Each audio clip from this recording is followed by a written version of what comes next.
अहले यहूद को रोमी गवर्नमेंट को टैक्स देने में क्या मसला दरपेश था। ये मसला जनाब मसीह के पास एक सवाल की सूरत में लाया गया था और आपसे आपकी राय तलब करने की कोशिश की गई। आपसे पूछा गया कि जनाब आप इसके बारे में क्या राय रखते हैं, क्या रोमी हुकूमत को टैक्स देना चाहिए या नहीं। एक्चुअल यहूदियों को टैक्स देने में क्या मसला दरपेश था। आज मैं आपको इसका हिस्टोरिकल बैकग्राउंड बताता हूँ कि इनको मसला क्या दरपेश था। देखें, जब जनाब मसीह के पास ये मसला लाया गया था सवाल की सूरत में, उस टाइम यहूदी जो थे वो रोमियों के गुलाम थे।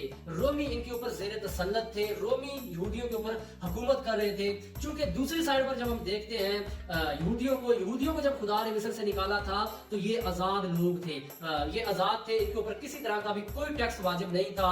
इनका एक अपना सुनहरी दौर था, खुदा इनका बादशाह था, खुदा की इनके ऊपर हुकूमत थी। अब यहूदी जो है गैर कौमों को नफरत की निगाहों से देखते हैं और ये तस्लीम करने को तैयार ही नहीं है कि कोई इनके ऊपर हुकूमत करे और यहूदी किसी के गुलाम हो। चूंकि इनका एक अपना सुनहरी दौर था, ये आजाद कौम रह चुकी थी। अब जब यहाँ पे टैक्स देने का जो सिनेरियो है ये सियासी नहीं है, यहाँ पे मजहबी मामला है। मजहबी तौर पर यहूदी टैक्स के मामले को देख रहे हैं, सारे सिनेरियो को देख रहे हैं। अब जब ये रोमियों को टैक्स देते हैं तो फिर यहूदियों को तस्लीम करना पड़ेगा कि हम रोमियों के गुलाम हैं, रोमी हमारे ऊपर हुकूमत कर रहे हैं। यहूदी जो यहाँ पर टैक्स देने के मामले को इस तरह से महसूस कर रहे हैं कि जब हम रोमियों को टैक्स देंगे तो फिर हमें रोमन अथॉरिटी को तस्लीम करना पड़ेगा और दिनार के ऊपर जो बादशाह की तस्वीर बनी है फिर हमें बादशाह को भी तस्लीम करना पड़ेगा कि रोम का बादशाह जो है ये हमारा बादशाह है। फिर हमें बादशाह की सदाकत को तस्लीम करना पड़ेगा, इसकी ताजीम करनी पड़ेगी। चूंकि ये बुत परस्त लोग हैं, इनके यहाँ खुदाओं का तसव्वुर बहुत ज्यादा है। हम एक खुदा की इबादत करने वाले लोग हैं, हम किसी के गुलाम हो नहीं सकते।